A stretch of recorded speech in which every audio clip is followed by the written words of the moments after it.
지난달 발표된 4대강 보해체를 두고 각계의 논의가 뜨겁다. 4대강 조사평가 기획위원회는 세종보와 죽산보의 해체, 공주보는 부분 해체, 백제보와 승천보는 상시 개방하는 방안이 담긴 금강과 영산강의 보호 처리 방안을 발표했다. 해체가 제한된 세종보와 죽산보의 경우 영양 범위 내에 농업용 양수장이 없어 보의 효용성이 부족하고 지역의 물이용 어려움에 대한 우려도 크지 않다고 봤다. 또한 해체를 통해 수질과 생태계가 개선되고 유지 관리 비용 절감 효과가 크다고 평가했다. 한강과 낙동강의 보호 처리 방안도 올해 안에 발표될 예정. 하지만 한편에서는 4대강 조사평가 기획위원회가 결과를 내놓는 과정에서 조사가 충분하지 못했다고 지적한다. 연구 기간이 너무 짧아 보완이 필요하다는 것. 또 보호 관리를 통한 인근 지역의 환경 관리 측면에서도 유리하다는 주장이다. 해당 지역민들의 입장도 엇갈리고 있다. 농업용수와 관광사업 등을 생각하면 4대강 보를 유지해야 한다는 입장과 수질 오염 피해와 비용을 생각하면 해체해야 한다는 입장이 그것이다. 이에 정부에서는 지역 주민들의 의견을 듣기 위한 민관 협의체와 현장 모니터링 계획을 밝힌 상황. 한편 전국 시민환경단체에서는 정부의 백제보와 승천보의 유지 결정이 오히려 부족하다는 지적이다. 16개 보의 전부 해체가 필요하다는 것. 지난 21일에는 16개 보의 전부 해체를 통한 4대강 제-자연화 촉구 선언을 펼치기도 했다. 오는 6월 국가물관리위원회의 확정을 앞둔 4대강 보의 해체와 운영 방안. 국민들을 위해 어떤 결정이 필요할까? 안녕하십니까. KTV 쟁점 토론 김만음입니다. 지난 22일 정부는 금강과 영산강의 보처리 방안을 발표했습니다. 조사평가위원회가 제시한 방안은 금강과 영산강 5개 보 중에서 2개는 해체, 하나는 부분 해체, 그리고 2개는 상시 개방이었습니다. 정부는 이번 제시안과 함께 추가 검토 사항과 또 주민 전문가 의견을 수렴해서 오는 6월에 대통령 직속 국가물관리위원회에 상정할 예정인데요. 정치권과 전문가, 지역 주민들까지 찬반 논의가 뜨겁습니다. 그래서 오늘은 4대강 보호 처리 방안을 둘러싼 논의의 쟁점은 무엇인지, 또 국민과 국가를 위한 최선의 방안은 무엇인지 이야기 나누는 시간 마련했습니다. 오늘 진행되는 토론은 유튜브와 페이스북 라이브를 통해서 생중계됩니다. 유튜브와 페이스북에 의견 남겨주시면 방송 중에 소개해드리겠습니다. 오늘 네 분의 패널인데요. 패널을 지목해서 질문을 주셔도 괜찮습니다. 함께하실 네 분 패널 소개해드리겠습니다. 4대강 조사평가위원회에 참여하셨죠. 수리수문분과위원장을 맡으셨던 박재현 인제대 토목도시공학부 교수입니다. 어서 오십시오. 네, 반갑습니다. 4대강 자연성 회복을 위한 조사평가단 기획위원회 위원으로 지금 활동하고 있는 인제대학교 토목도시공학부의 박재현입니다.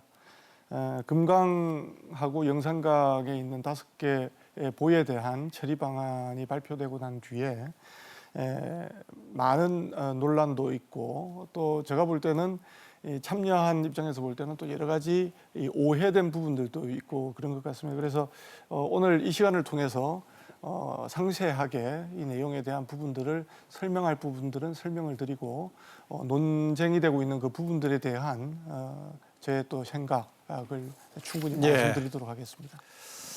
네, 또 뭐 4대강 관련하면은 사업 자체 성격도 있지만 정책 결정 과정에 대한 논란도 있었습니다. 정책 결정 과정의 중요성, 이 관련 문제에 대해 짚어봤으면 해서요. 박상병 인하대 정책대학원 초빙 교수 모셨습니다. 어서 오십시오. 네, 안녕하십니까. 4대강 사업, 22조 원이 넘는 대형 국책 사업입니다. 대형 국책 사업은 이렇게 해서는 안 된다는 사실을 그도 우리는 확인하고 있습니다. 댐이나 보를 지을 때도 논란, 이제는 해체하는 문제를 놓고도 논란. 비극입니다. 지금 KTV 시청자 여러분들은 비극적 담론을 함께하고 계십니다. 네, 4대강 보 문제 등장할 때부터 4대강 사업 자체가 후보의 공약으로 같이 등장하면서 났던 쟁점인데요. 이번에 처리하는 과정 역시 정치적인 쟁점이 되고 있습니다. 오늘은 젊은 정치인분들 2분 모셨습니다. 먼저 이준석 바른미래당 최고위원입니다. 어서 오세요. 네, 안녕하세요. 사실 4대강 사업이라는 거 처음엔 대운하라는 것을 이제 대선 공약으로 시작했었는데 나중에 치수 사업으로 축소되면서 그 당시에는 이제 야당이었던 민주당 같은 경우에도 치수 사업의 성격을 띠는 것에는 동의할 수 있다 이렇게 해서 진행됐던 것인데 지금 와가지고 그 추진 경과를 놓고 이제 여러 가지 이견들이 많은데 저는 아까 박 교수님 말한 것처럼 SOC 사업을 추진할 때는 만약에 그런 우려되는 문제점이 있으면은 사전에 국회에서 예산을 이렇게 수립하는 과정이나 이런 과정 중에서 지적했으면 되는 것인데 공교롭게도 정권이 교체된 다음에 설치된 시설물을 이제 부수는 것까지 이제 논의하게 되는 상황 자체가 어딘가 의사결정 과정 중에서 각자 못한 역할이 있지 않나를 생각하게 됩니다. 네. 신지혜 녹색당 공동운영위원장입니다. 어서 오세요. 네, 안녕하세요. 녹색당 공동운영위원장 맡고 있는 신지혜입니다. 녹색당은 4대강 사업이 시작된 가장 초기 때부터 이 사업이 우리나라 국토에 많은 상흔을 남길 것이라고 경고하고 또 막아왔습니다만 결국 이 시점까지 왔습니다. 저는 이 이명박 정부의 대표적인 적폐 사업을 제대로 드러내고 다시 강을 재저연화시켜 강답게 흐르게 만드는 것이 지금 정치권의 역할이자 과업이 되어야 한다고 봅니다. 오늘 프로 동안 그 이야기들을 나눠볼 수 있으면 좋겠습니다. 네, 네 분께서 인사 말씀과 더불어서 오늘 주제에 관한 취지, 토론의 자세를 설명해 주셨는데요. 4대강 사업 자체의 성격도 있지만은 의사결정 과정, 또 최근의 정치적인 결정 과정에 대한 또 문제도 좀 제기하시는 것 같습니다. 어쨌든 4대강 사업하면은 그렇게 오래된 것은 아니기 때문에 저도 기억을 하는데요. 맨 처음에는 경부 운하 이렇게 나왔다가 한쪽만 하느냐 그러니까 한반도 대운하 이렇게 바뀌었다가 나중에 급하게 4대강 사업으로 바뀌었던 것으로 기억을 하는데 이 4대강 사업 자체에 대해서 어떻게 보시는지 종합적으로 듣고 현재의 상황에서 어떤 방향으로 가는 게 바람직한지 들어보겠습니다. 박재현 교수께서는 위원회의 입장도 있을 수 있겠고 또 박 교수님 개인의 입장도 있을 수 있을 것인데 하여튼 4대강 사업 자체에 대한 어떻게 보시는지. 4대강 사업에 대한 그 내용은 이미 박근혜 정부 때에 상당 부분 정리가 된 부분이라고 봅니다. 박근혜 정부가 출범하기 바로 전이죠. 그때 2차 감사원 감사 결과가 나왔고 그 해에 또 감사원 3차 감사 결과가 나왔습니다. 그 이후에 총리실에서 4대강 사업에 대한 조사평가단을 만들었고 그 보고서가 2014년인가 나온 걸로 제가 알고 있습니다. 네.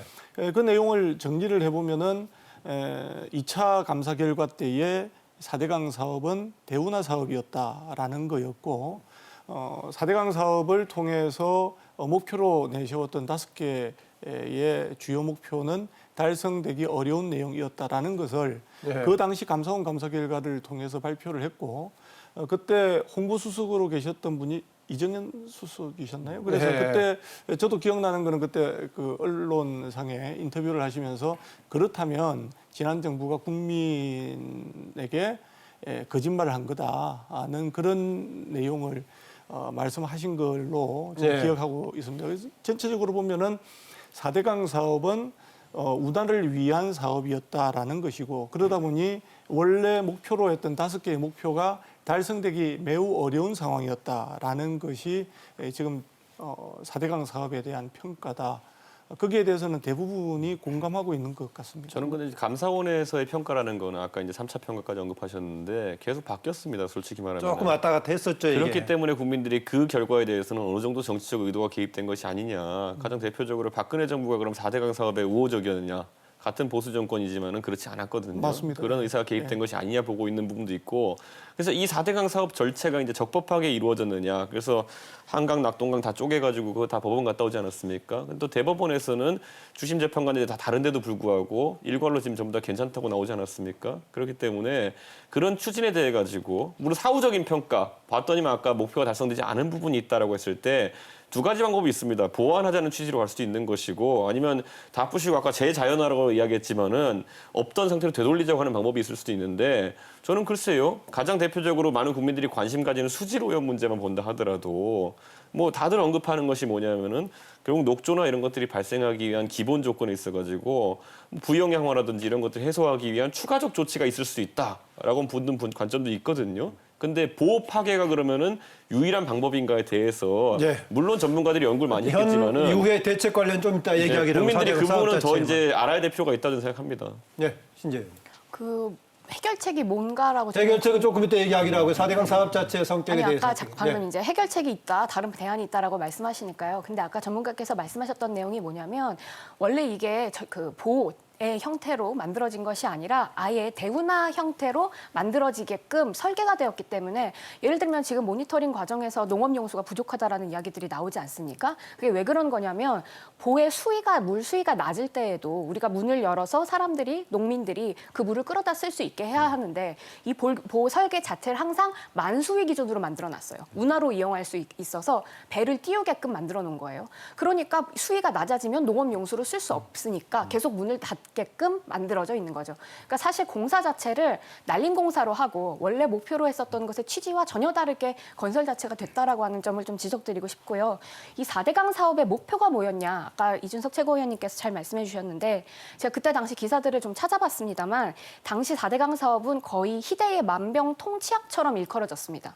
첫 번째 목표, 홍수와 가뭄 막겠다. 두 번째 목표, 34만 명의 일자리 창출하겠다. 세 번째 목표, 경기 침체 돌파하겠다. 네 번째 목표, 여기에 자전거 도로랑 관광시설 깔아서 전 세계인들이 이 보를 보러 관광 명소로 만들겠다라고 했거든요. 근데 지금 남은 게 뭡니까? 남은 게 없습니다. 남은 것뿐이라고는 녹조라떼와 그다음에 파괴해야 할 보호밖에 없는 것이죠.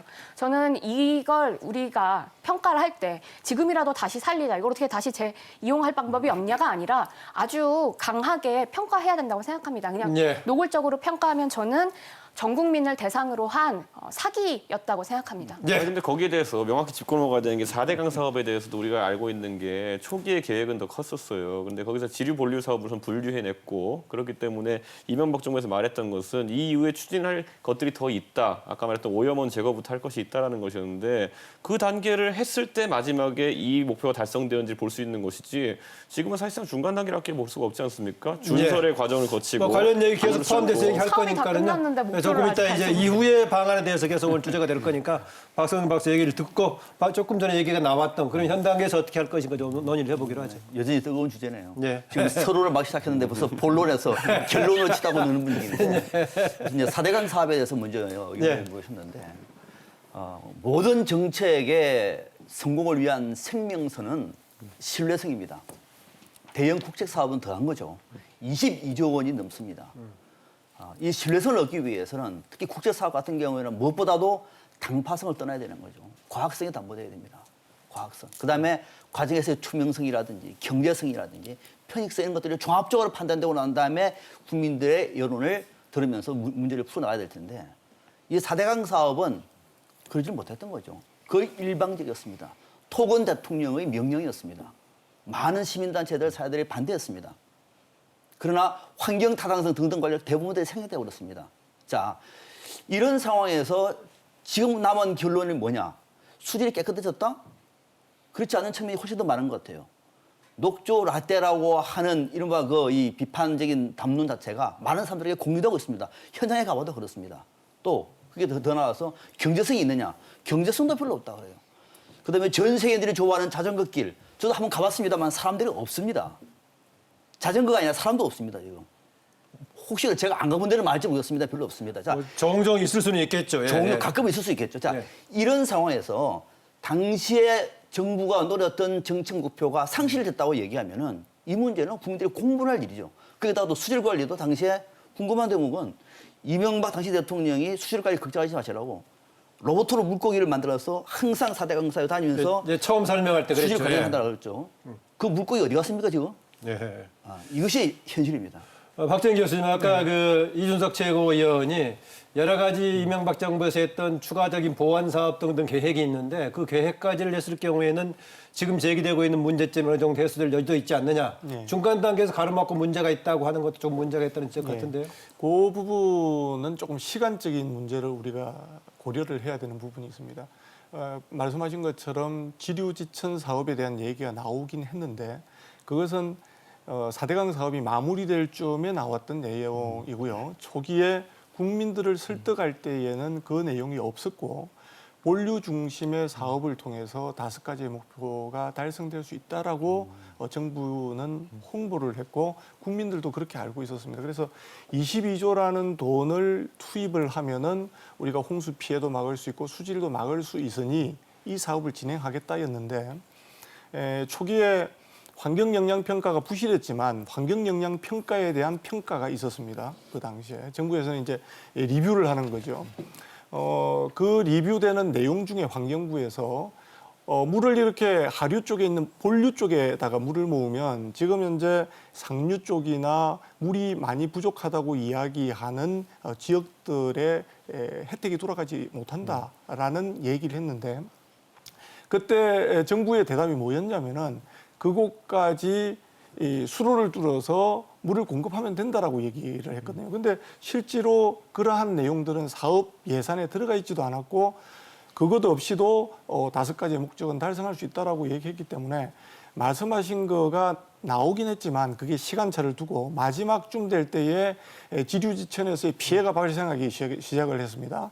왜냐하면 이제 준설을 많이 하다 보니까 역행짐식이라는 것도 발생을 하고 네. 그러다 보니까 추가적으로 지류지천에 대한 사업을 해야 된다라고 이야기를 했던 부분이 있었습니다. 그래서 그게 네. 시간적인 차원이 저는 그래서 그걸 네. 동의하면서도 그러니까 네. 왜냐하면 이 계획이 예를 들어 성급하게 추진되었다라고 하는 것에 대해 가지고는 누구나 아마 인지할 겁니다. 그런데 아까 말했듯이 우선 대법원의 판결로 인해서 환경영향 평가를 비롯한 모든 계획 수립 과정이 있어가지고 그것이 형사처벌을 받을 수준의 것이냐에 대해 가지고는 아니라고 대법원 판단이 나온 거거든요. 지금 계획 수립부터 해서 그럼 그 상황에서 정부가 사업 추진한 뒤에 지금 결과가 부정적으로 나왔다는 것도 어느 정도 받아들일 수 있습니다. 그럼 그렇게 했을 때 그 대안이 보완 사업이냐 아니면 거기서 그것을 부수는 것이냐에 대해 가지고 이게 오늘 전 토론의 주제라고 보는 네, 것이 그건 맞습니다. 아까 예. 말했듯이 예를 들어 수질오염 같은 국민들이 관심 가지는 거 많지만 그중에 수질오염, 녹조라 때 아까 표현하셨지만은 그 단어에 많이 집중하는데 그렇다면 그것을 해소하기 위한 방법이 과연 그렇다면은 볼을 없애면은 바로 녹조가 발생하지 않는다는 것에 대해서는 어떤 전문가도 그건 또 아니라고 이야기해요. 그러니까 그거는 유속이 잘못된 유속이 저하됐기 때문에 심해졌다라는 이야기를 하지. 볼을 만들었기 때문에 그것 때문에만 녹조가 생겼다는 얘기는 또 못하잖아요. 그거는 잘못된 얘기고. 네, 알겠습니다. 알겠는데요. 이제 거기에 대해서 잠깐 두 가지 네, 설명하면요. 기회 드릴게요. 첫 번째는 대법원의 판결이 나왔던 거는 이 일을 추진한 정부에 대해서 책임이 없다라는 걸로 판결이 난 게 아닙니다.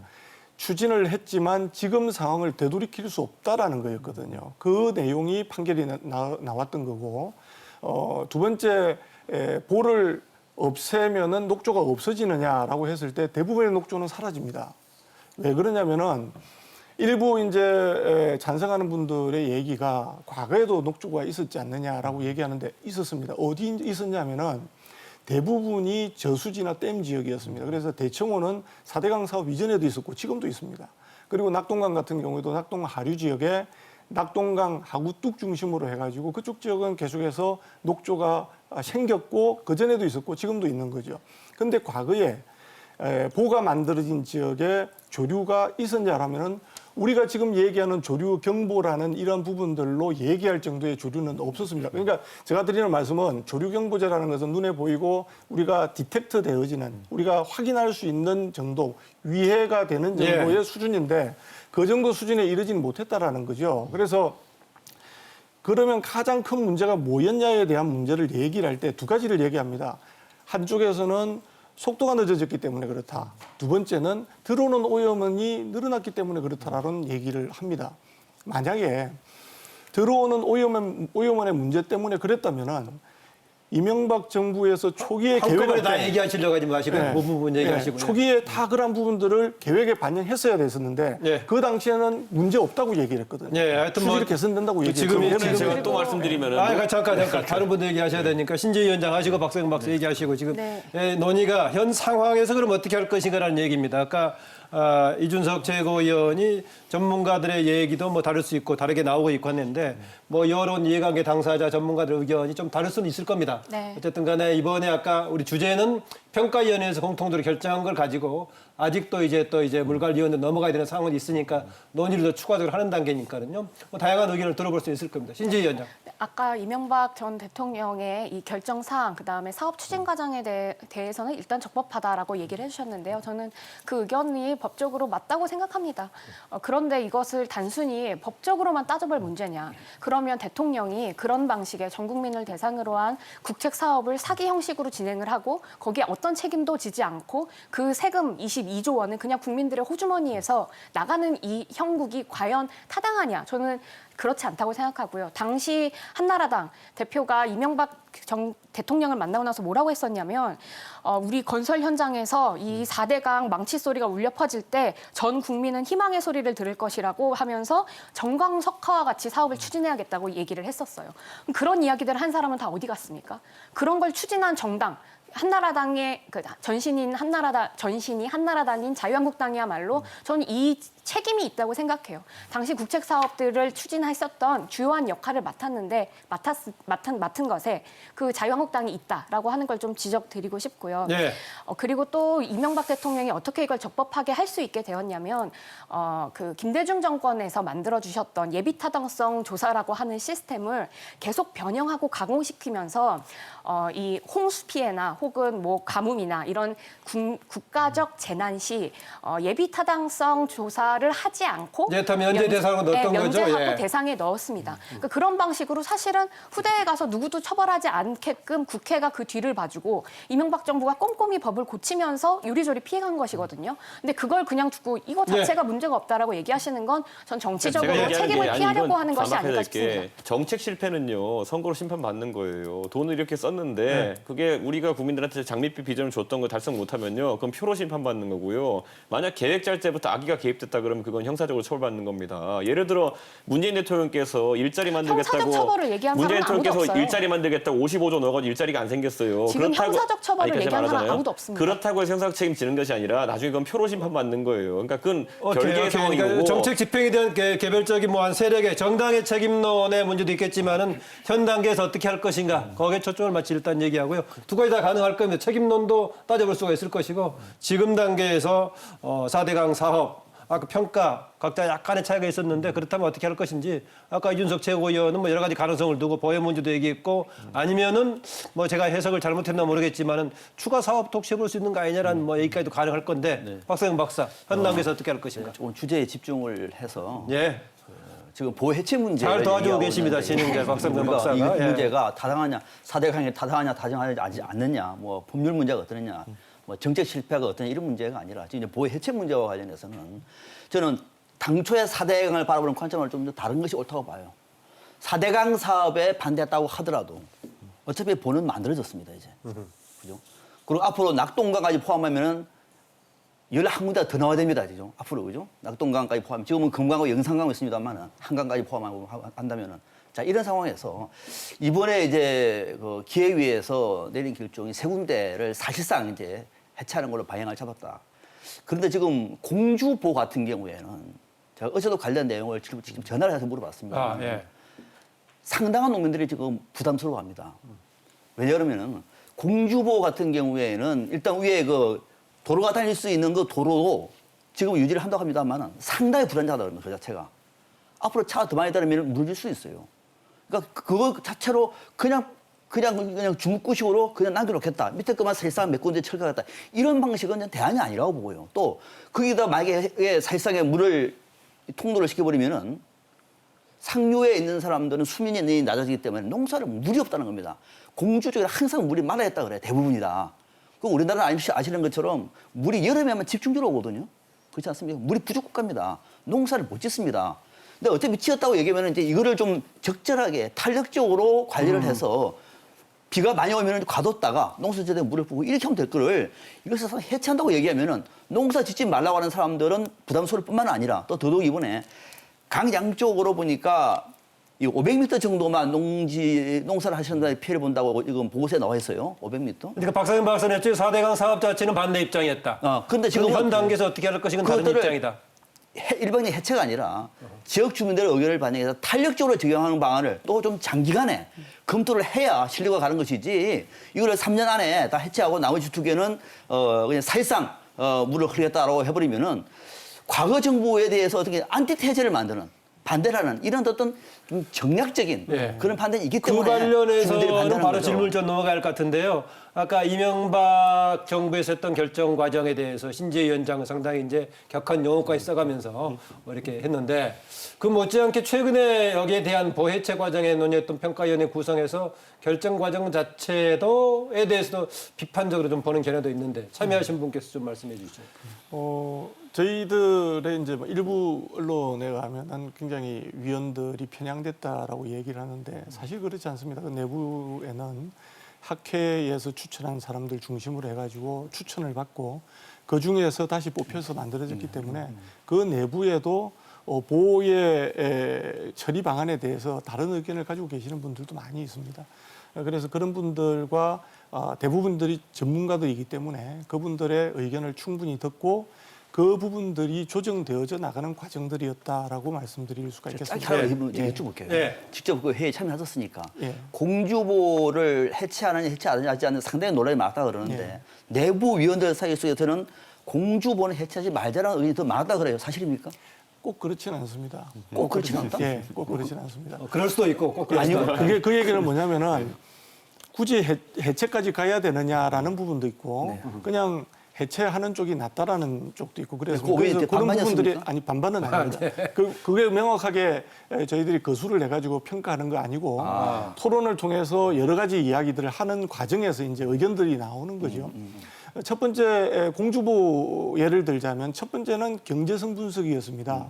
보통 우리나라에서 예비 타당성 조사라는 거는 국가 예산이 500억 이상에 들어가면은 하는 것으로 돼 있지 않습니까? 그때의 가장 중요한 게 경제성 평가입니다. 그래서 공주보에 대한 경제성 평가를 하는 데 있어서 경제성이라는 것은 여러 가지 편입과 비용이 있지 않습니까? 그래서 그걸 계산해 보니까 1이 넘더라는 거죠. 그래서 공주보는 해체하는 것이 타당하겠다라는 결론이 경제성 분석팀에서는 제시가 됐었습니다. 그런데 이제 그 다음에 얘기가 나온 것이 아까 말씀하신 것처럼 교통량이 다른 보에 비해서는 굉장히 많이 쓰고 있는 건 맞습니다. 공주보가. 그렇다면 그 부분 때문에 그걸 고려해야 되지 않느냐라는 부분인데 경제성 분석에 이미 교통량 평가가 들어가 있었거든요. 들어가 있음에도 불구하고 해체하는 것이 경제성이 낮다라고 나왔던 것이죠. 하지만 그 가운데 교통량을 그러면은 유지시키면서 보를 철거할 수 있는 방법이 있느냐라는 부분이었고 그 부분에서 구조 분석이나 구조의 전문가들의 이야기는 해체를 하더라도 기존에 있는 교량이 기존의 성능을 발휘할 수 있게끔 유지하면서 해체할 수 있다라는 의견이 이제 만들어진 거죠. 그래서 그게 반영되어져서 난 결과다라는 부분이고 하나만 더 말씀드리면 나 조금씩 얘기하시고요. 그러니까 조사위원회도 결국에는 활동하면서 그 안에서 아까 말했던 어떤 편익이 있으면 그걸 보완하기 위해서 보완적인 방법들을 제시하는 거 아닙니까? 보를 조금만 무신다는 거 아닙니까 보면은. 근데 저는 그런 것처럼 우리가 아까 비용과 편익이라는 단어가 나왔는데 뭐 비용 관리하는 비용도 어느 정도 들어가겠지만은 지금 조사위원회 조사 결과는 결국 우리가 얻는 편익이 생각보다 크지 않다. 예를 들어 용수 문제라든지 이런 것에서 대신 그에 대한 비용 여기처럼 비용 보호 세워놔서 비용 들 건 환경 비용밖에 없다 저는 생각하거든요. 어지간해서는 뭐 그렇다고 했을 때 환경 비용을 감소시킬 수 있는 대안 같은 것들에 대해 가지고 분명히 학계에서도 언급들이 나오고 있는데 저는 그래서 말씀드리는 겁니다. 예를 들어 지금 뭐 이거는 교수님이 기고한 것을 제가 한번 봤는데 결국 우리가 녹조라는 것이 발생한다. 어떤 환경 비용이 발생한다는 것에 기본 조건을 뭐 4가지를 드셨던데 그 안에서 보면 결국에는 오염 물질은 기본으로 있는 거 아닙니까? 그럼 공주보 같은 경우에도 오염 물질이 있다는 거 아닙니까? 아마 축산 폐수나 이런 걸로 예상되는 것들. 그것을 줄이기 위한 노력 같은 경우 우리 잘 알지만은 예전에 태화강 복원 사업 한다고 할 때 상당한 부분의 예산 투자가 오폐수를 줄이는 쪽으로 가지 않았습니까? 그래서 태화강은 지금 이제 뭐 수영대회도 하고 다 하잖아요. 안에 보면은. 그렇다면은 4대강의 어떤 특수한 구간들에 대해 가지고는 그런 대안들이 왜 경제성 있게 검토되지 못했는지에 대해 가지고 저는 그 보고서 읽으면서도 생각보다 이거는 그런 방향으로서 방향성 자체가 그러니까 보완이라는 거, 오펫을 줄이는 방향으로 가는 것들이나 이런 것들은 왜 전문가들이 배제했는지 너무 철거 여부에만 초점을 두고 봤다. 이런 얘기는 신재현 장하시고요. 근데 제가 알고 있기로는 이미 그 조사위원회에서 그것까지 모두 다 그랬죠, 따져서 근데. 타당성 조사를 하신 것으로 알고 있고요. 근데 지금 한국에서 매년 수질 이 관리를 위해서 국가 예산이 4조 원씩 듭니다. 4조 원씩 드는데 녹조라떼를 계속 보는 거예요. 그 강이 계속 썩고 있는 것을 우리 두 눈으로 항상 사진을 통해 보고 있습니다. 그러니까 관리를 해도 관리가 안 되고 있고 오히려 더 많은 국민 세금이 들어가는 것으로 들어갈 것으로 여겨지는데 이게 몇십 년 동안 장기적으로 봤었을 때 오히려 지금이라도 보를 해체하는 것이 더 수익성이 높다라는 결론이 나온 것이고요. 네. 그리고 아까 물 부족에 관련한 이야기가 좀 나와서 말인데요. 사실 이 공주보를 없애면 그 근처에 농민분들이 쓸 물이 없다? 전 이거는 좀 과장된 측면이 있다고 생각합니다. 그 정치적으로 오히려 도구화돼서 쓰이는 것이 아닐까 싶고요. 공주보는 오히려 다른 보들보다는 본류에 물이 좀 많다라는 평가들이 있습니다. 그리고 그 공주 근처에 계신 농민분들이 4대강 사업이 만들어지고 나서 농법을 좀 바꾸셨어요. 수막 재배 농법이라는 것을 사용하는 그 비닐하우스 그 농민분들이 계신데 그게 어떤 농법이냐면 비닐하우스를 두 겹으로 칩니다. 그래서 비닐 안에 지하수를 흘려보내서 겨울에 그 농작물이 얼지 않게 관리하는 거예요. 그게 뭐냐면 물이 너무 싸고 물을 되게 쉽게 끌어다 올 수 있을 정도로 4대강 사업이 진행됐으니 농민분들께서 굉장히 쉬운 그 수막 재배 농법으로 바꾸신 거죠. 근데 그게 좋은 농민들께는 좋겠습니다만 그냥 전 국가적으로 보면 그런 방식의 농법은 수를 그러니까 그 물을 너무 많이 쓰게 만드는 방법이 되기도 합니다. 네. 그러니까 4대강 사업을 다시 재자연화시키게 된다면 사실 이런 농법이 바뀌어야 되는 것도 맞습니다. 근데 지금 4대강 사업으로 인해서 물이 펑펑 쓰이고 있으니 이런 농법을 쓸 수 있고 이런 농법을 계속 네. 사용하려면 4대강 사업이 필요하다라고 하는 건 조금 저는 다른 알겠습니다. 아니, 그럼 것이라고 4대강 생각하고요. 해가지고 물을 풍부하게 쓸 수 있게 된 건 맞는 거예요? 아니죠. 일부만 그렇습니다. 모든 제가 지역이라고 할 수도 없어요. 아니 그것에 대해서 아까 편익이 없다고 제가 이야기해놓고는 좀 지금 와서 설명을 물을 조사코멘트 풍부하게 설명할게요. 하려고 박성현 박사 얘기하시고 설명할게요. 네, 생각하면은 지금 우리가 이 보를 해체하는 문제를 놓고 한쪽에서는 16개 보를 다 아예 완전 해체하자. 그래서 완전히 그 재자연화하자라고 하는 주장도 있고요. 또 오늘 무슨 단체가 뭐 출마한다 그러죠? 한 군데도 손대면 안 된다. 이런 사람도 있습니다. 이게 완전 정치판으로 가고 있어요. 정말 이런 비극이거든요. 그래서 저는 오히려 이런 상황에서 당초 기회위에서 이 안을 만들어낼 때 보통 이 전문가들 얘기를 들어보면은 해외 같은 경우에는 보나 댐을 해체할 때 상당한 모니터링과 시간을 가지고 해왔습니다. 또 그게 상식이라고 봅니다. 왜? 자연을 불과 몇 년 가지고 모니터링 해가지고 답이 이게 나왔네. 이렇게 본다는 거는 이거는 정말 사회가 하는 우리도 이해를 못 하는데 아마 관련된 분들은 더 할 겁니다. 그런데 그런 것도 없이 지금 아마 기획위가 지난해 11월 발족이 됐죠? 네. 평가위원회. 그렇죠. 기획위원회가 그렇게 발표. 그렇죠. 예, 발족이 됐죠. 그럼 몇 개월도 안 됐고 또 모니터링 한 것도 2017년 정도부터 시작됐어요. 몇 년은 안 됩니다. 벌써 결론을 내립니다. 벌써 결론을. 자, 왜 이렇게 합니까? 왜? 그래서 거기에 대해서 잠깐 또 또 하나 질문을 설명을 왜 이렇게 급하게 하느냐 하는 문제 하나고 또 하나는 앞서 이제 그 공주보 얘기를 들어봤는데 저도 공주보에서 동원된 사람들이 상당히 정치적인 어떤 생각이 있지 않을까 생각을 해봤어요. 그래서 제가 전화를 해봤습니다. 공주시에다가 공무원들한테 해봤습니다. 그렇지 않다는 겁니다.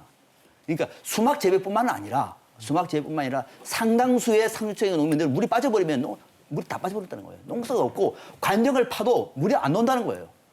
물이 관정을 파도. 그러니까 그러면 더 깊게 파면 되지 않느냐. 깊게 파는 쪽만 유리하고 나머지는 다 죽는다는 거예요. 그러니까 이런 농민들도 환경을 사랑하는 정당이 계시니까 그렇죠. 이런 농민들의 의견도 한번 들어봐서 그들은 아마 이 정부에 대해서 반대하는 사람일 거야가 아니라 그 상류층에서 농사를 짓는 사람들은 실질적으로 자기 목소리를 못 내는 사람들의 목소리는 어떤지도 한번 직접 한번 가셔서 한번 들어보는 것도 좋을 것 같아요. 교수님께서 말씀해 주신 내용 전 너무 맞다고 생각하고요. 근데 다른 한편에서 보면 4대강 사업으로 인해서 농업을 포기하셨던 농민분들도 계십니다. 그러니까 예를 들면 수박 재배를 하시는 분들이 수박 농업을 지시는 분들이 수박, 네, 수박을 재배하시는 분들이 그런데요. 수박 같은 경우에는 물 수위가 올라가면 뿌리가 굉장히 쉽게 썩습니다. 그래서 우리나라 가장 많은 수박을 재배하시는 농업 같은 경우에는 거의 이제 수박을 못 기르신다고 해요.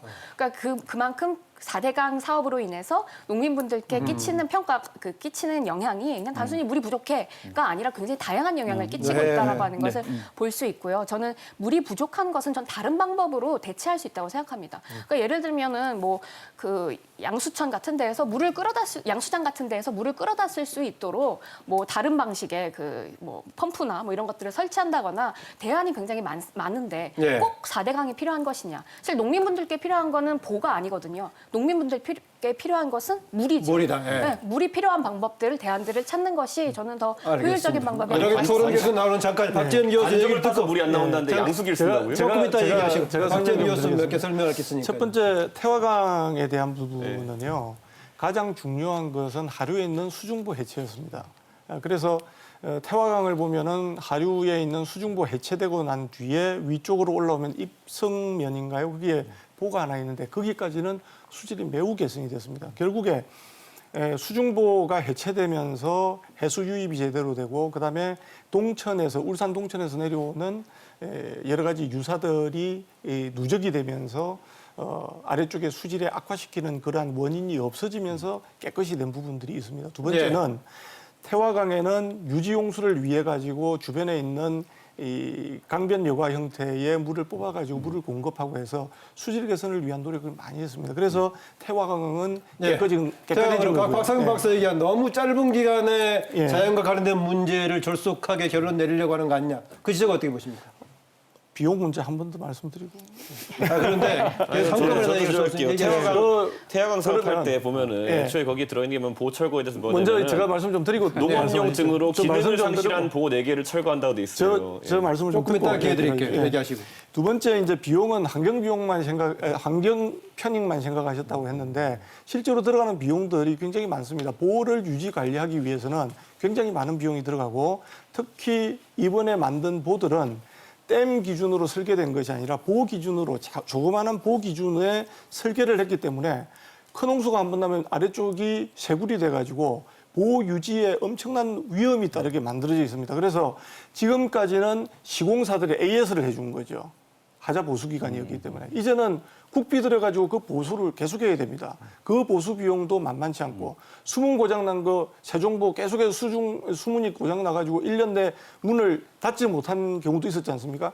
그 유지 비용이 계속 들어가야 된다는 거죠. 결국에 설계의 잘못된 결과로 엄청난 비용을 우리가 투입하지 않으면 유지 관리 자체가 불가능하다라는 거고 그다음에 그 세 번째는 농민들이 사용하는 농업용수입니다. 농업용수를 많은 사람들이 보를 만들어 놓으면은 보에 가두어진 물이 저수지처럼 쓰는 걸로 생각하시는데 그렇지가 않습니다. 우리나라의 지금 용수 체계는 상류에 있는 댐들에 의해서 관리가 되고 있습니다.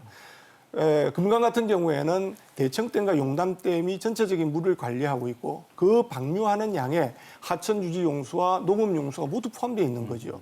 그렇기 때문에 보통 우리가 수리권이라고 얘기하는데 농업용수에 대한 수리권도 그 댐에 다 있는 겁니다. 기덕 수리권으로.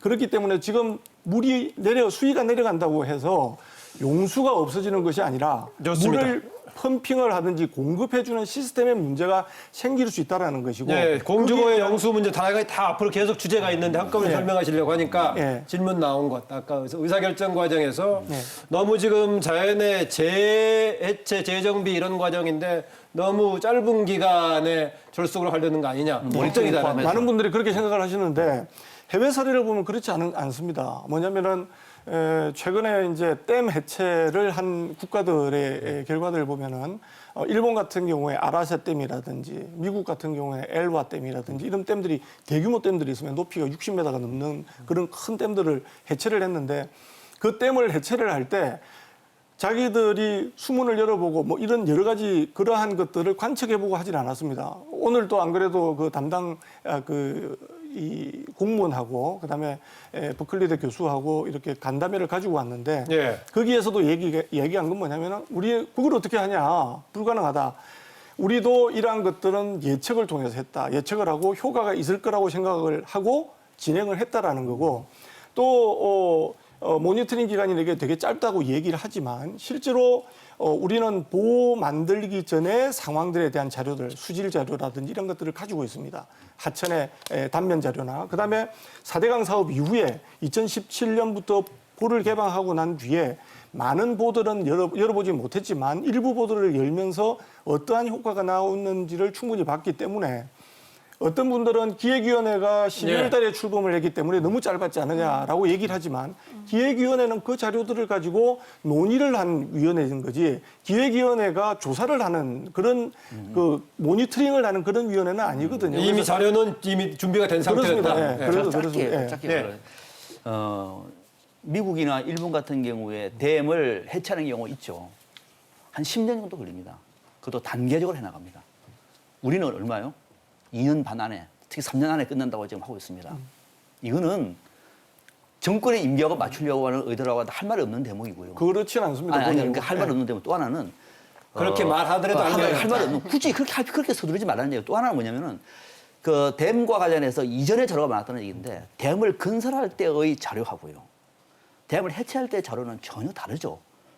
그리고 또 그걸 똑같은 상황에서 자료만 놓고 보면은 그거는 우리가 보더라도 댐을 해체했을 경우에 나타나는 환경 영향이라든지 수질 문제라든지 이런 것들은 새롭게 데이터를 발견해야 되는 것이지 그 이전에 댐을 만들 때 자료만 가지고 공부를 했다고 얘기하면 이거는 대한민국에서 전 세계가 처음으로 시도하는 방법인 것 같은데 이거는 저 설득이 떨어진다고 거기에 봐요. 대해서는 두 가지 말씀을 하셨는데 말씀을 드리겠습니다. 첫 번째 엘로아 댐 같은 경우에는 해체하는데 11개월 걸렸습니다. 64m짜리인데 미국에서 해체한 댐 중에 가장 큰 댐입니다. 11개월 걸렸습니다. 아라샤 댐 같은 경우 6년 걸렸습니다. 6년 걸린 거는 해체를 결정하고 6년 동안 서서히 잘라냈다는 거죠. 저희가 얘기하는 거는 보호를 해체한다고 해가지고 이거 하루아침에 다 드러내겠다, 이빨 뽑듯이 뽑아내겠다는 건 아니거든요. 그 부분이 좀 다른 부분이다라고 좀 네, 좋습니다. 지금 시그래요. 박정희 교수 이 분야를 전공하시니까 하시는 말씀이 굉장히 많을 것인데 대신 짧게 여러 번 해주시면 좋겠습니다. 근데 우리가 보통 이제 아까도 재자연화라는 단어가 나왔지만은 과연 그런 그 시점과 그런 그 상태를 무엇을 어떤 평형으로 놓느냐에 대해 가지고 사회적 합의가 있어야 되는데 저는 예를 들어 지금 세종보에 대해서 적용하고자 하는 가치대로 우리가 간다면은 예를 들어 지금 세종시도 수변공원 개발해놓지 않았습니까 보면은 근데 거기에 지금 보 개방하면은 이제 하상이 다 드러나고 이렇게 한다는 게 이제 나오지 않았습니까 보면은 그런 것들에 대해서 우선 사회적 합의가 되지 않았던 부분도 있고 지금 뭐 그렇게 하는 것이 최적의 평형이다라고 누가 정의했습니까 지금 보면은 예를 들어 비슷한 상황으로 놓고 보면 그것이 평형이라 또 새롭게 정의하게 된다면은 한강도 비슷하게 처결해야겠죠 보면은 한강도 예를 들어 앞에 신곡 수중문화 이런 거 해체하게 되면서 하상이 낮아지게 되면은 똑같은 현상이 일어나겠죠. 근데 그것을 대한민국 국민들이 기본으로 이제 새로운 기본으로 받아들일 것이냐에 대해 가지고는 그것도 사회적 합의의 과정입니다. 예를 들어 재자연화라 표현하지만은 그러면은 예를 들어 뚝섬이 다시 섬이 돼야 되는 것이냐부터 시작해가지고 아니면 뭐 잠실 석촌호수 다 뚫어야 되느냐부터 시작해서 어떤 것을 새로운 균형을 인식하느냐는 생각보다도 복잡한 절차고 지금 공주 시민들이 하는 이야기가 그거 아닙니까? 우리가 새로운 기준으로 인식하는 지점은 지금의 공주벽가 설치된 이후에 우리의 변화된 농업 환경이라든지 이런 것들이 새로운 기준이다. 근데 이것을 어느 시점으로 되돌릴지에 대해 가지고 위원회가 주민들과 소통 없이 결정해서 밀어붙일 수 있는 가능성에 대해서 우려하고 있는 거 아닙니까? 저는 그 부분에 대해서 그 판단의 기준은 그러면 무엇을 삼을 것이냐. 네. 저는 그게 정확히 설정되어야 주민들의 우려도 없고 국민들의 우려도 없을 것이다. 그래서 이제 그런 부분에 대한 얘기를 어제 그 국제심포지움을 하면서 제가 이제 질문을 드린 게 뭐냐면 기준을 우리가 자연성 회복을 한다면은 어디를 기준으로 둘 것인가는 굉장히 중요한 문제다라고 얘기를 했는데 거기에서 답은 두 가지였습니다. 미국과 유럽이 다르다라는 거죠. 예를 들어서 유럽의 세너강을 복원한다고 할 때 그러면 팔이 다 드러낼 거냐는 거죠. 그렇지 않다라는 거죠. 미국 같은 경우에는 이용하지 않는 땅들도 많고 농지로 쓰는 것들이 많기 때문에 어떻게 보면은 과거에 몇백 년 이전으로 돌리는 것이 가능하지만 유럽 같은 거는 불가능하다는 거죠. 그래서 한국도 마찬가지인 부분이 지금 현재 저희들이 얘기하는 거는 자연성 회복이라는 것은 어차피 제방으로 쌓여져 있는 제방 안에만 하천이 흐르고 있는 제한된 영역의 하천 속에서 복원을 얘기하는 것이지 이거를 자연 하천으로 그럼 다 돌리려면은 제방 다 뜯어야 되지 않느냐라고 주장하시는 분도 비판하는 입장에서 주장하시는 분들도 계신데 그거는 어떻게 보면 굉장히 이 초점이 좀 다른 이야기를 하고 계신 거죠. 네. 신재 위원장. 네. 어쨌든 조사평가위원회 자체가 설립된 것은 얼마 되지 않았지만 그 전부터 데이터들이 충분하게 있었고 2008년도부터 지금까지 10년간에 걸친 데이터들이 있었고 그다음에 또 저희가 2017년도에 이미 수문을 개방하면서 모니터링을 한다는 것 자체가 사실은 이 볼을 열거나 해체했었을 때 어떠한 영향들이 끼칠 수 있을 것인지를 확인하는 절차라고 보시면 될 것 같습니다. 그래서 사실 지금 농업용수가 부족할 수 있다. 그다음에 뭐 공주댐 근처에 계신 여러 농민들의 의견 이것들이 사실은 받아들여져야 되는 것이죠. 근데 그게 지금은 잘못된 정쟁으로 인해서 그냥 말씀하셨던 것처럼 볼을 해체하냐 안 하느냐 뭐 이런 형태로만 뭐 논쟁이 일어나는 것이 저도 좀 안타까운 점이기도 하고요. 농업용수가 부족하다는 것을 우리가 모니터링을 통해 한 부분들이 있다면 말씀하셨던 것처럼 펌프를 설치하든지 농민들이 물을 쓰실 수 있는 대안을 찾아 나가는 것이 정치권에서 해나가야 될 방법이 아닐까 싶습니다. 네, 잠깐요. 지금 계속하는데 조금 있다가요. 지금 이제 이미 조사평가기획위원회에서는 여러 가지 뭐 경제성, 뭐 비용 편익 평가를 통해서 그만큼 필요하기 때문에 조치를 했다는 것인데, 그래서 일단 문제 제기는 과연 그게 다른 사람들이 인정할 만한 것이냐, 이런저런 또 뒷얘기가 나오고 있지 않냐는 문제를 먼저 주시면은 관련 분야를 박재인 교수 등을 비롯해서 얘기 주시기로 하고요. 저희들이 그 방송을 유튜브하고 페이스북 같이 하고 있는데요. 여기에 시청하신 분들의 의견 여러 가지 들어와 있는데 한두 개 좀 들어보고 진행하겠습니다. 김하예님의 의견입니다. 이미 보여 효과보다는 문제가 더 많이 눈에 띄고 있습니다. 당장 전부를 해체하자는 것도 아닌데 평가에 따라 진행을 두고 볼 필요가 있을 것 같습니다. 당장은 전부 해체가 아니기 때문에 진행되는 과정을 두고 보자라는 의견 주셨고요. 윤가야님의 의견입니다. 더는 자연이 망가지는 것을 잠깐 올려보십시오. 다시요. 더는 자연이 망가지는 것을 보고 있기 힘듭니다. 지하수를 파겠다고 관을 심어두고 폐기하지 않았던 것과 무엇이 다른가 싶네요. 눈앞에서 계속해서 자연이 파괴되는 걸 지켜봐야 하나요?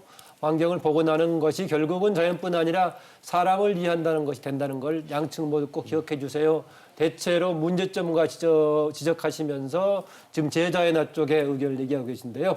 아까 제가 미리 말씀했던 대로 지금 이제 어쨌든 간에 조사평가기획위원회에서 여러 가지 데이터상으로는 경제성이 있다라고 이 방법을 택했던 거 아니겠습니까? 그런데 과연 그러냐, 이런 저 고려했느냐, 뭐가 빠졌느냐 문제 제기하고 있는데 그 입장에서 이준석 최고위원. 아니 저는요, 그러니까 이 사안에 대해 가지고 4대강에 대해 가지고 국민적으로 이 사업이 잘 됐다 잘못됐다를 판단하는 데 있어 가지고 많은 사람들이 잣대로 생각했던 거는 환경 오염에 대한 부분입니다. 네. 이 사업으로 인해서 환경 오염이 증가되었느냐, 아니면 이것을 뭐 감소시킬 방법이 없는 것이냐에 대해 가지고 네. 저는 아까 말씀드렸던 것처럼 오염 물질원 제거에 대한 부분 같은 경우에는 지금 우리가 녹조 발생을 막느냐의 여부와 약간 다르다 봅니다. 저는. 그러면 4대강의 직접적인 원인이 아니다. 그러니까 저는 이렇게 표현하고 싶은 게 뭐냐면요. 아까 우리가 뭐 보를 개방하고 나면 녹조가 줄어든다라는 어떤 그런 주장 같은 경우에도 녹조를 줄이기 위한 주장이지 오염물질 자체를 근본적으로 제거하는 방식은 아니지 않습니까? 그러니까 그런 것들에 대해서 우리의 목표를 어디서 설정할 것이냐.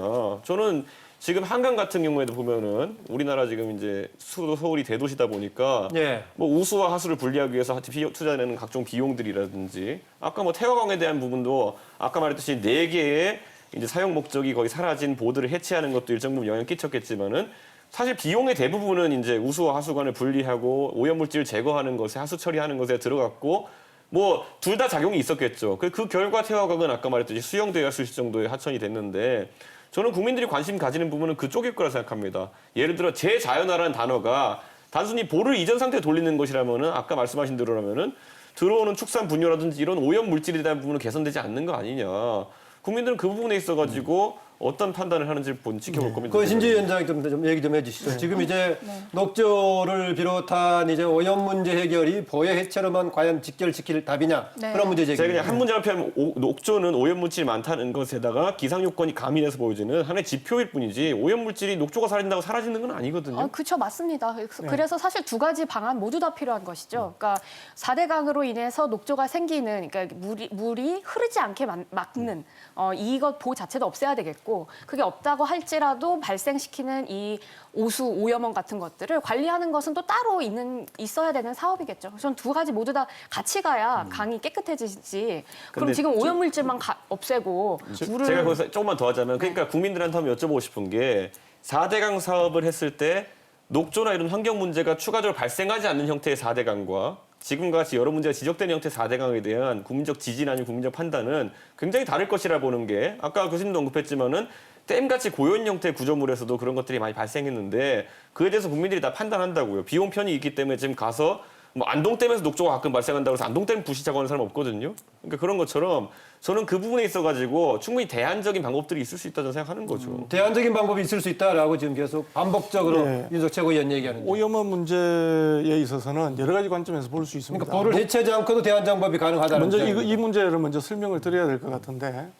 이 부분은 조금 잘못 이해하고 계신 것 같습니다. 녹조라는 것은 결과적으로 나타나는 것이 맞고 그 녹조에 의한 조류 독소에 의한 영향 또한 직접적인 악영향을 주는 것이 맞습니다.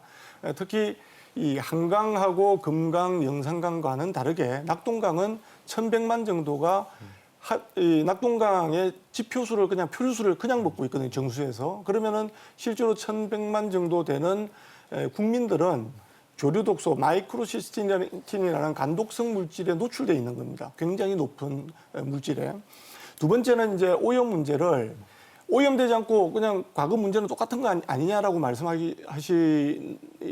하셨는데 많은 분들이 그렇게 생각을 합니다. 근데 이게 좀 다른 게 고에 가두어지게 되면은 유입된 오염원들이 새롭게 재발생되는 오염원들이 급격하게 늘어나게 됩니다. 그래서 그러한 것들을 평가하기 위한 기준을 COD, 화학적 산소 요구량이라고 얘기를 하거든요. 그래서 COD는 과거 대비 굉장히 많이 악화되어 있습니다. 심지어는 낙동강 하류 같은 경우 실제로 이제 지수에서 물을 먹고 있는 거죠. 그 물을 먹고 있는 그쪽에서는 옛날에는 BOD 기준으로 했을 때는 2급수 정도 된다고 했지만 어떨 때는 3급수, 4급수까지 올라가거든요. 그 물들을 지금 1,100만 국민들은 먹고 있는 겁니다. 그래서 그런 부분들이 중요한 부분이고요. 녹조 부분에 있어서 그러면은 누가 그런 얘기를 했습니다. 소양강 때문에는 물 가두어져 있는데 녹조 안 생기지 않냐라고 이야기를 했는데 일부 맞고 일부 틀리는 부분이 있습니다. 근데 녹조 생기는 데 있어서 굉장히 중요한 역할을 하는 것은 부영양화 지표거든요. 실제로 소양강 같은 경우에는 오염원이 들어오는 양이 극히 적기 때문에 빈영양 상태이기 때문에 녹조 발생이 그렇게 많지 않습니다. 그 얘기도 뭐 나왔던 거니까요. 그런데 어느 정도 오염원이 들어오더라도 흐름이 유지가 되면은 녹조가 생기질 않습니다. 그래서 저희들은 오염원이 들어온 그 부분을 줄이는 것보다도 더 중요한 것은 지금 현재 물을 흐르게 해서 발생되어지는 오염을 줄이는 것이 더 중요한 부분이다라는 것이고 그다음에 두 번째는 유입되는 오염원에 있어서 중요한 것은 비점 오염원이고 축산 오염원인데 축산 오염원은 대규모 농장 대규모 축산단지 같은 경우에는 처리를 하죠. 근데 지금 모두 영향을 주고 있는 것은 소규모 축산 농가들입니다. 거기는 지금 현재 그분들 그러면은 당신들 다 축산 농가 접고 하지 마라 그러면 아마 난리가 나지 않겠습니까? 그러니까 그 난리 피우는 것과 이제 보해체에 대한 반대가 서로 비교해서 따져볼 필요가 좀 있을 것 같은데. 지금 우리는 이제 볼을 건설하느냐 마느냐의 논쟁하고 비슷한 그 논쟁 같은데 저는 그 단계를 뛰어넘어서 이제 볼을 해체하는 문제거든요. 어차피 지어진 겁니다, 그죠? 엄청난 돈을 들어서 볼을 만들었습니다. 이명박 정부에서 불행한 일입니다만 만들어졌습니다. 이걸 해체하는 문제는 짓는 문제하고 좀 다르게 접근해야 된다는 생각이에요. 짓는 문제는 왜 그러냐면은 짓는 문제는 사실 안 짓고 그냥 있는 그대로 자연 상태를 말 그대로 자연 상태로 강물이 흐르게 하는 것이 제일 좋았죠. 박상민 박사는 지금 4대강 자체에 대한 비판적인 견해를 가졌던 입장이 바로 보해체로 연결되고 있는 느낌이다. 그렇게 해서는 안 된다는 거예요. 그러니까 지금 보해체의 문제는 이제는 보는 사실 우리는 물이 부족한 나라입니다. 웬만한 보해 가면은 거의 말라 있습니다. 거의 말라 있어요. 또 우리나라는 여름에 한 차례 비가 잔뜩 많이 옵니다. 물을 가둘 필요가 있는 거죠. 그리고 또 물은 그 자체가 자산입니다. 자원입니다. 그죠? 또 식량이고. 그러니까 지금 이 만들어지는 볼을 이거를 어떻게 그러면은 이거 만들어져 있다고 얘기하면 이거를 최대한 활용을 해서 농민들이라든지 또는 물을 자산을 할 수 있는 방법도 있을 텐데 이거를 그냥 해체를 시켜버린다라고 하는 것 자체가 농민들도 반발할 수 있고 지역에서도 반발할 수도 있는 것이고 또 해체해서 뭐가 또 도움이 되느냐. 해체할 때 또 돈 듭니다. 굳이 그렇게 할 필요가 있느냐. 그럼 이거를 왜 문재인 정부 들어와가지고 기획위에서 만들어져서 몇 개월 만에 뚝 해가지고 5개 중에서 3개를 해체할 거예요. 앞으로 11개지 11개 중에서 9개, 8개 해체할 거야. 라고 하는 결론은 너무도 이거는 과학적인 방식이 아니라 정보적인 판단이다. 박 교수님께서 해체하지 않으면은 해결이 안 되기 때문에 해체한다는 얘기인데 그 관련 답을 좀 주시죠. 그래서 이제 이런 부분들에 대한 평가를 위해서 그러면 우리가 어떤 기준으로 접근을 해야 되느냐의 문제에 고민들을 했었습니다. 그래서 결국에는 경제적인 문제지 않겠냐. 예를 들어서 제가 아주 고급스러운 차를 또는 비행기를 가질 수 없겠지만 누가 선물을 줬다 이거죠. 선물을 줘서 내 자가용 비행기가 있다고 할 때 제가 그걸 운영을 할 수 있겠냐는 겁니다. 저는 그냥 만약에 탄다면은 기차를 타고 가든지 비행기를 타고 가든지 표 주고 사서 가면 되는데 많은 비용을 들여서 내가 항상 이용하지도 않는 거기에다가 돈을 투자한다는 것은 유지관리비를 투자한다는 것은 적절하지 않다는 거죠. 말씀하신 게 틀린 말씀 아닙니다. 물이 있으면 좋죠. 물을 이용할 수 있으면 좋습니다. 하지만 물을 이용하기 위해 그 물을 이용하는 비용보다 훨씬 더 많은 비용을 네. 우리가 지불해야 된다면 과연 우리가 이거를 그 돈을 지불하면서까지 유지를 해야 되느냐에 대한 문제가 그래서 여러 가지 감안했을 결국은 해체가 답이다라고 했다는 몇 개의 경우에는 지금 이제. 또 하나는 저 질문인데 이거는 이번에 수질 문제가 그러니까 보를 해체하면 수질이 좋아진다라고 지금 기획에서 얘기하고 그러는데 이번 수질 검사할 때 생물학적 화학 요구라는 BOD라든지 또는 그 SS라든지 그 저기 부유물 그다음에 총인 뭐 이런 것들의 지표가 빠졌다 그래요. 사실입니까? 아닙니다. 그 전체적인 평가들 모니터링은 다 하게 돼 있습니다. 했고 거기에서 가장 중요한 지표가 뭐냐라는 게 중요한데요.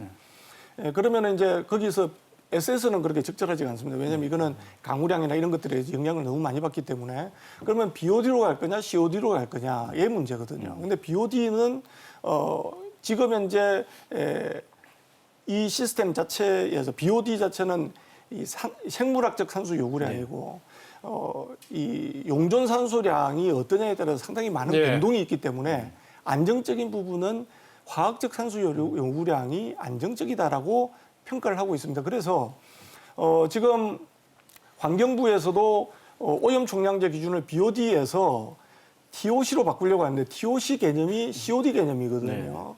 토탈 올가닉 카본인데 유기탄소량을 측정을 해서 오염도를 평가를 하는 그런 부분입니다. 그래서 이 기준들은 지금도 바뀌고 있기 때문에 오염 총량 평가에도 바꾸는 부분이 있기 때문에 이런 부분들을 고려하지 않았다라는 것이 아니고 가장 중요한 요소가 가장 중요한 팩터가 무엇인가를 토의하고 논의해서 결론을 낸 게 COD 기준이었다라고 말씀드렸습니다. 그러니까 다른 걸 대체했다는 것이죠. 그전에 우리가 그 오염 물질과 관련돼 있는 기준이라고 하는 BOD라든지 TP 이런 거는 다른 걸로 대체를 한 것이지 그 관련 한물 통째로 뺀 것은 아니다. 이런 그래서 말씀이시죠. 과학적으로 가장 중요한 인자를 가지고 따졌다 뭐 그런 얘기 같은데요. 네. 근데 결국에는 아까 말했던 편익 부분에 있어가지고 기대했던 편익이 나오지 않았다에 있어가지고 예를 들어 홍수 조절 능력이라든지 아니면 가뭄 대비 능력 같은 경우에는 그 주장들을 항상 부인해온 그 근거가 뭐냐면은 그때 보면 뭐 태풍이 왔느니부터 시작해가지고 변수들에 의해 가지고 그간의 측정 데이터가 불확실하다는 것 때문에 했던 거거든요. 근데 지금 말했던 모든 환경 인자들 같은 경우에도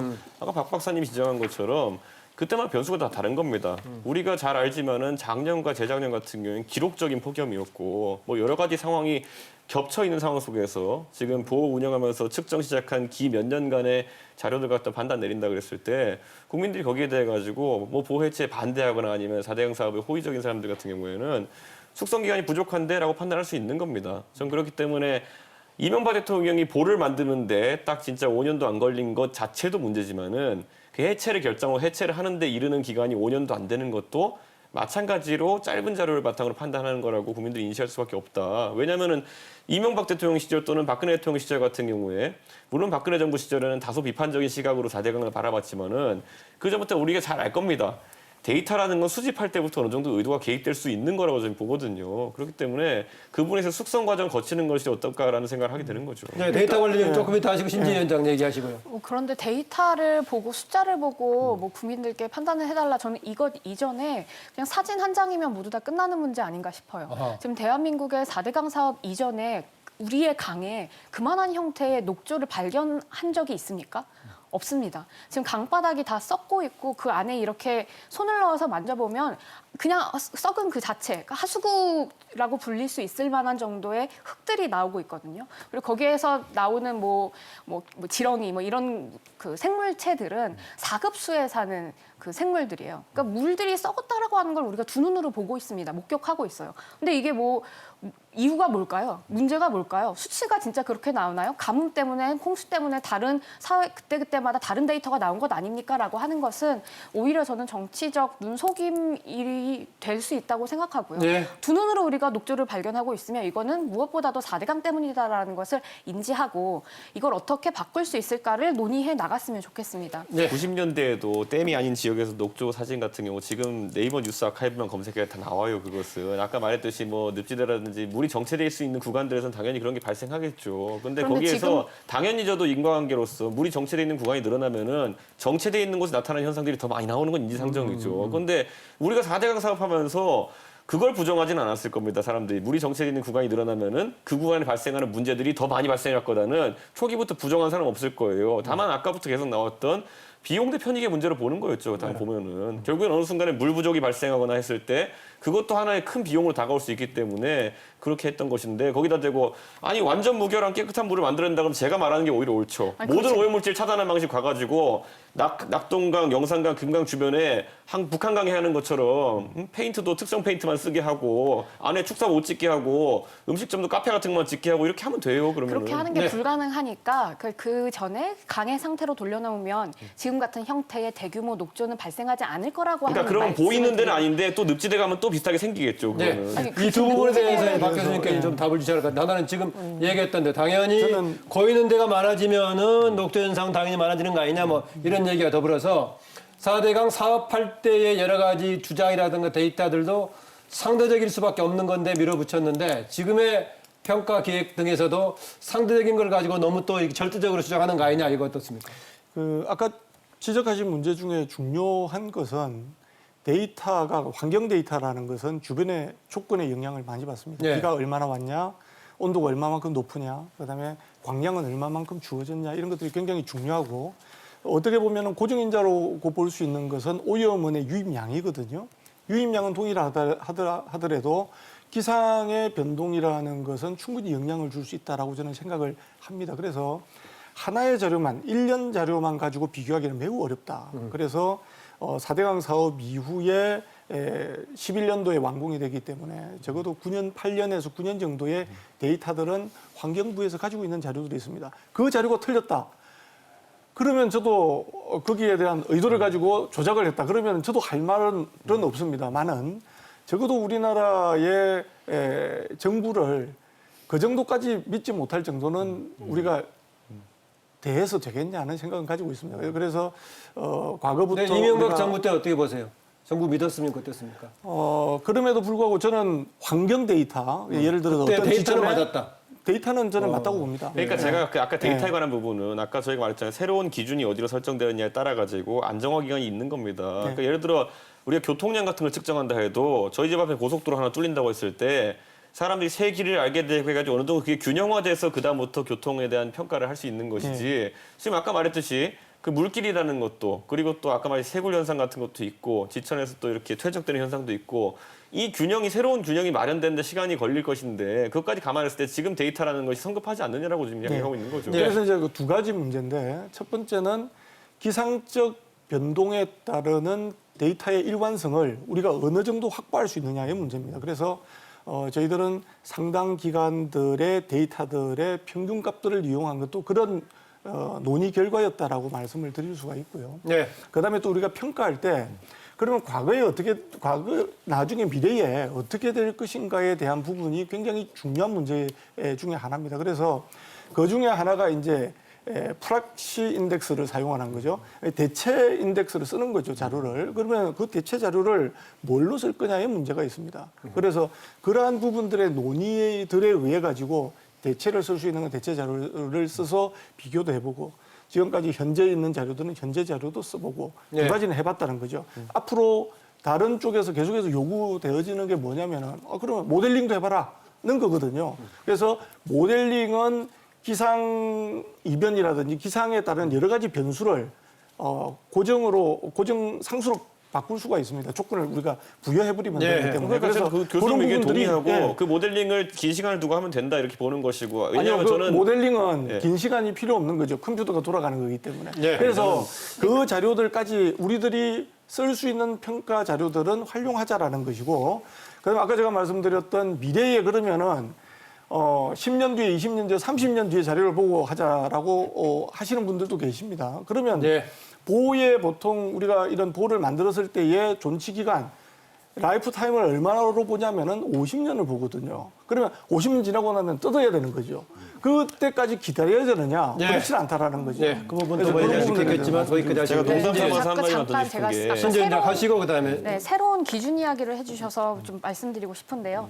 물론 뭐 산업적인 측면에서 보면, 뭐 다른 경제적인 측면에서 보면 새로운 기준을 세울 수 있겠죠. 근데 저는 이 4대강 관련한 것은 그냥 국민들의 건강에 관련한 문제라고 생각합니다.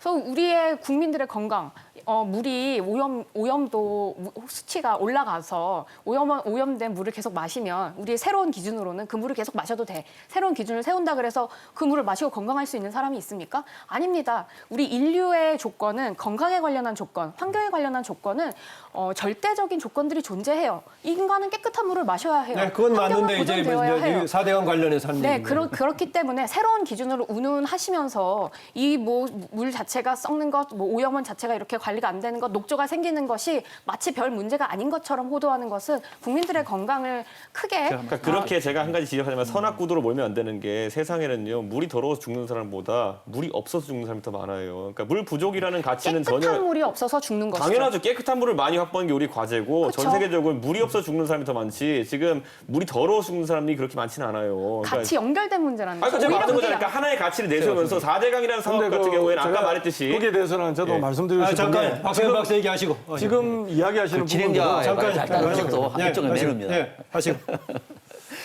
우리가 지금 이제 4대강 사업을 하느냐 마느냐의 논쟁이 아니라 이 보호 해체 문제인데 이 문제가 지금 정답이 이번에 기획위가 발표한 안대로 가는 것이 맞느냐의 문제를 지금 논의하고 있는 겁니다. 근데 저는 그렇게 하지 말자는 얘기예요. 왜 그러냐면은 어차피 만들어지면 봅니다. 저는 딴 데 보호 하나 더 만들어 저는 결서 반대합니다. 저도 보 밑에 얼마나 많은 물들이 또는 이게 바다에 썩어가고 있는지 TV를 통해서 봤습니다. 말 그대로 시궁창입니다. 근데 그게 보만 그런가? 딴 보도 비슷할 겁니다. 딴 데. 4대강이 아니라 비슷할 겁니다. 그러니까 그만 가지고 그냥 강물이 흐르게 해라. 이거는 말은 아름다운 말이에요. 그냥 레디 비 하면 됩니다. 그러나 농사를 짓는 사람들, 물이 부족한 사람들, 또 물을 자원화하는 다른 선진국에 비해서 우리의 물관리 대책의 전체적인 측면에서 볼 때 4대강에서 어차피 지어진 이 보를 해체하는 것이 맞는 것인가? 그렇게 하지 말고 뭐 공주보 같은 경우에도 물을 가뒀다가 농사를 짓게 하고요. 그다음에 부분적으로 개방을 해서 물이 흐르도록 하면서 나름대로 좀 탄력적으로 활용을 하면 훨씬 더 좋을 것이고 해체할 때는 좀 더 시간을 앞으로 1년, 2년, 3년, 4년 더 지켜보고 난 다음에 그때 주민들이 이제는 괜찮다라고 얘기해도 해체도 늦지도 않다는 겁니다. 다른 것도 마찬가지고 이렇게 해서 좀 단계적으로 해서 지금 있는 사실을 활용하고 보완하고 이 방식이 맞은 것이지 지금은 저는 5개 중에서 3개는 그래도 예를 들어요. 앞으로 11개가 걱정입니다. 11개.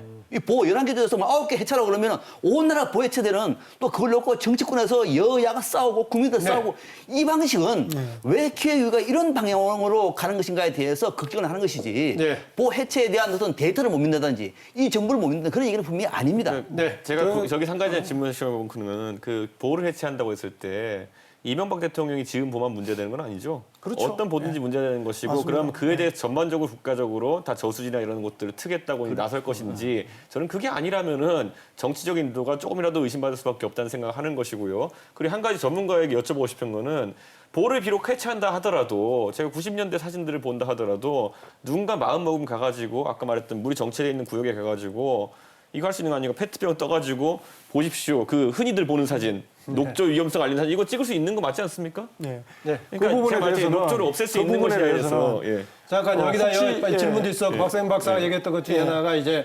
그 예시를 내서 공주보의 경우에 현 상태 탄력적으로 운영하면 될 거 아니냐라는 얘기 하나 있었고 그다음에 또 하나 그 전에 해체 얘기가 계속 나왔는데요. 만약 해체에 돌입한다라면은 해체하고 정상화시키는데 얼마나 걸리는 겁니까?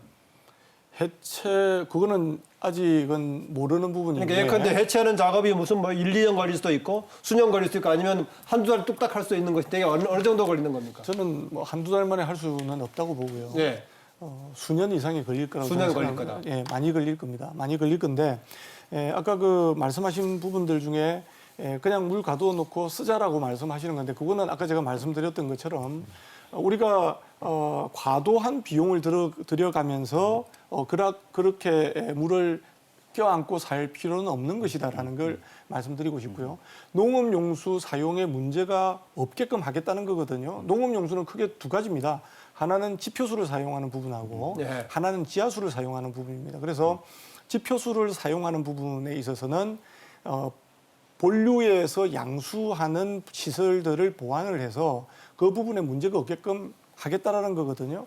왜 그러냐면은 4대강 사업 전에도 지표수를 끌어서 사용을 했고요. 농수로를 통해서 물을 공급한 거죠. 그다음에 그 전에도 지하수 관정을 사용을 했습니다. 하지만 일부 지하수 사용량이 늘어난 곳이 있습니다. 그래서 미나리밭이라든지 성촌부 상류에 그다음에 또 수막 재배하는 예. 농민들 그런 부분들에 대한 것들은 가능하면 유지될 수 있게끔 하겠다. 그러니까 정부에서 관정을 더 파주고 해서 지하수 사용과 지표수 사용을 할 수 있게 하겠다라는 계획들이 있고 대체 방안도 지금 준비하고 그렇습니다. 있는 겁니까? 그리고 네. 그 비용마저도 경제성 평가에 다 들어가 있습니다.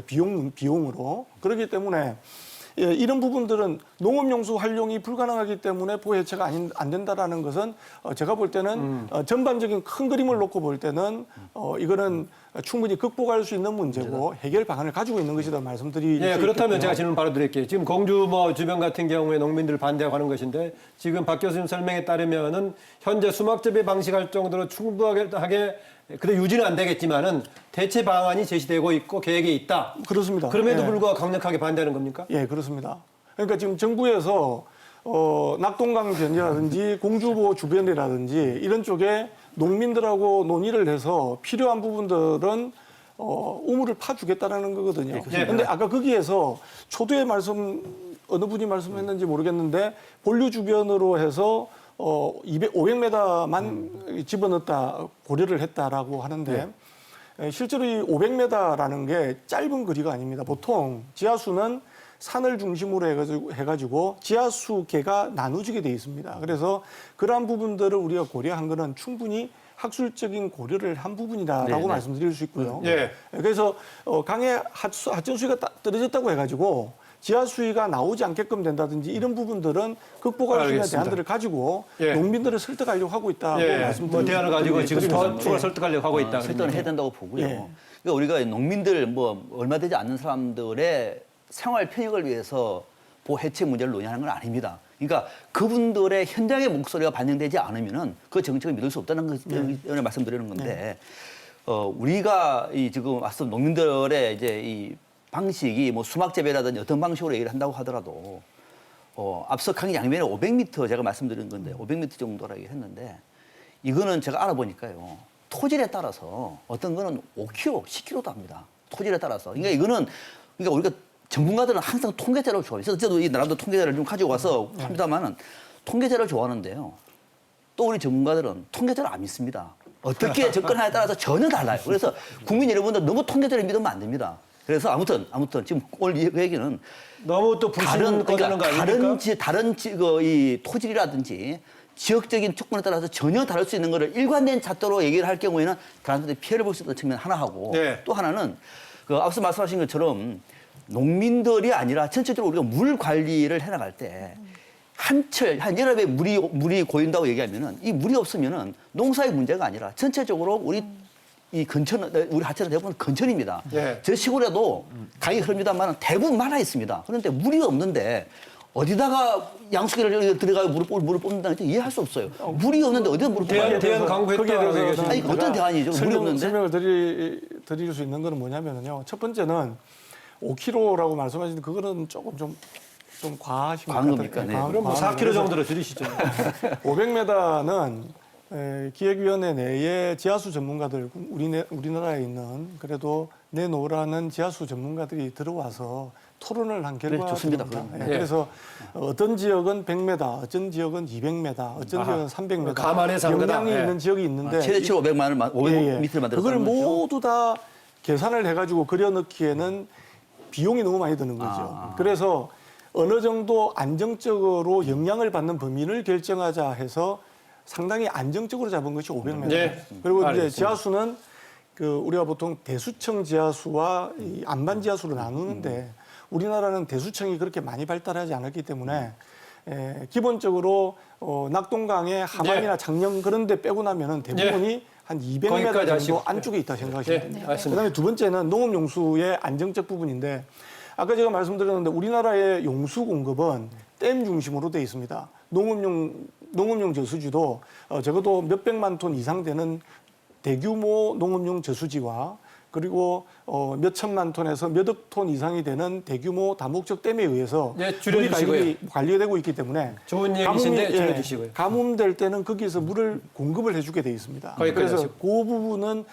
그렇게 걱정 안 하셔도 될 것 같아요. 박 교수님 죄송합니다만 하여튼 뭐 들을 얘기 워낙 많은데 시간은 제한돼 있고 다른 패널도 있고 하니까 그런데 시간이 지금 거의 다 끝나가는 시기까지 지금 가고 있는 상황입니다. 그렇게 가는지 모르셨죠.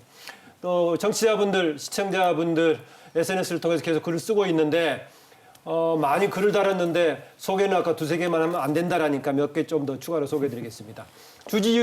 주지원님의 의견입니다. 강은 흐르게 해야 된다고 생각합니다. 원래 강이라는 게 흐르는 것은 맞는 말씀입니다. 너무 정치적으로 접근하지 말았으면 합니다. 김민지님의 의견입니다. 4대강 보죠. 4대강 보 충분한 설득 없이 만들어졌습니다. 평가에 따라서 차이를 보이고 있지만 경제적, 환경적으로 악영향을 끼친다면 세금 쓰면서 유지할 필요가 있을까요?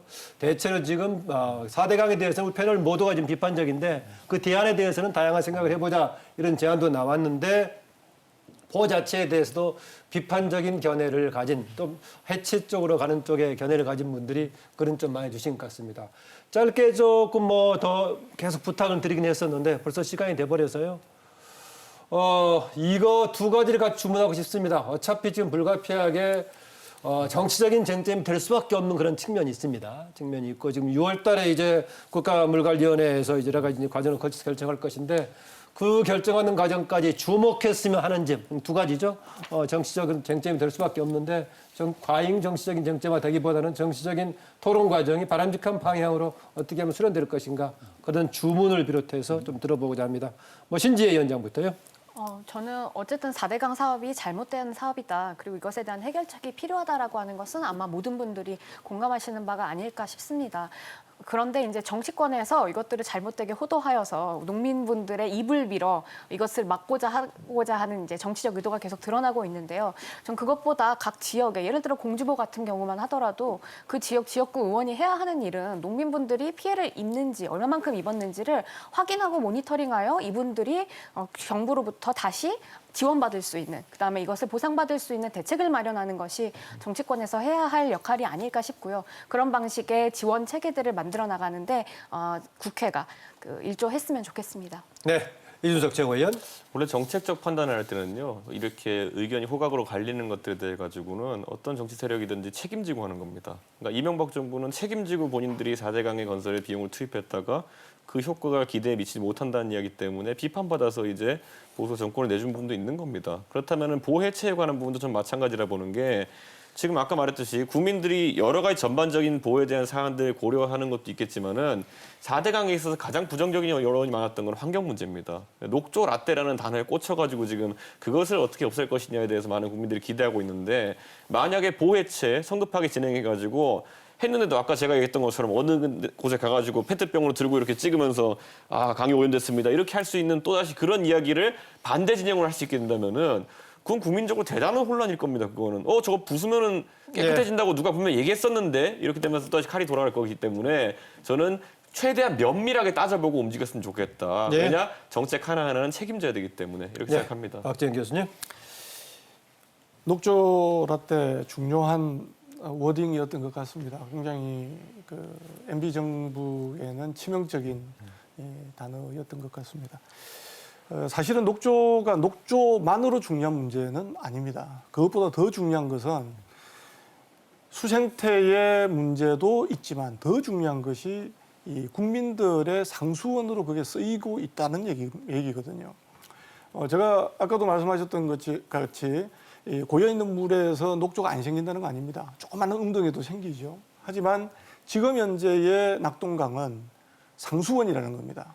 1,100만이 먹고 있는 상수원이고 거기에는 엄청난 교류 독소가 들어있다. 그래서 이것은 두고 볼 문제가 아니라 바로 시급한 문제다라는 인식이 좀 더 필요하겠다는 게 이제 제가 가지고 있는 생각이고 그래서 저는 이 4대강 보호 처리 방안과 관련해서도 정치적 쟁점이 안 됐으면 좋겠다는 생각입니다. 오히려 좀 더 차분하게 객관적이면서 경제적으로 앞으로 미래에 우리가 어떠한 강을 가지는 것이 옳은 것인가에 대한 거를 우리가 철학적인 부분을 만들고 거기에 대한 방안들이 논의되어지고 나가야지. 예. 어떻게 보면 지금 이제 금강 같은 경우에는 굉장히 예. 정치적으로 흐른다는 그런 느낌이 있어서 좀 저는 예. 걱정을 가지고 있는 사람 중에 한 사람입니다. 네. 네, 저도 박 교수님 그 얘기 동의합니다.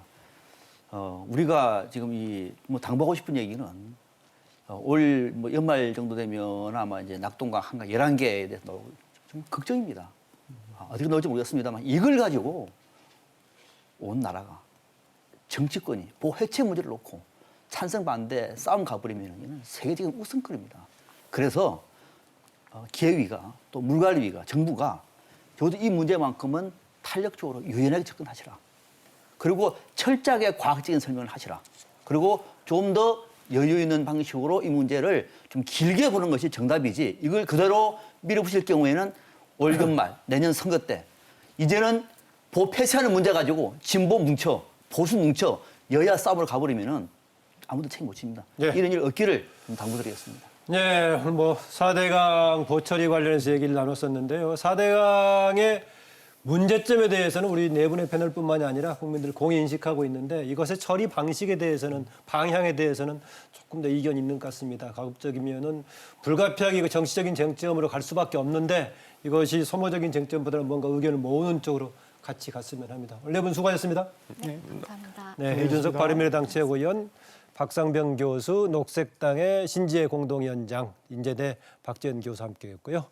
이제 4대강 법 문제는 환경 등 전문가들의 손을 따라 정치적인 쟁점이 이미 돼버렸습니다. 아까 말씀드렸다시피 정책 갈등이 한가운데 자리하다 보면은 사실상은 객관적인 정보 처음보다는 서로의 주장을 갖고 우기는 이런 경향이 이제 더 가속화될 소지도 있습니다. 그럼에도 불구하고 가급적이면 주변에서 국가 미래를 바람직한 방향으로 의견을 모을 수 있도록 우리 모두 특히 전문가들 또 정치 현장에서 활동하시는 청년 대표 정치인들도 노력해 주시길 부탁드리면서요.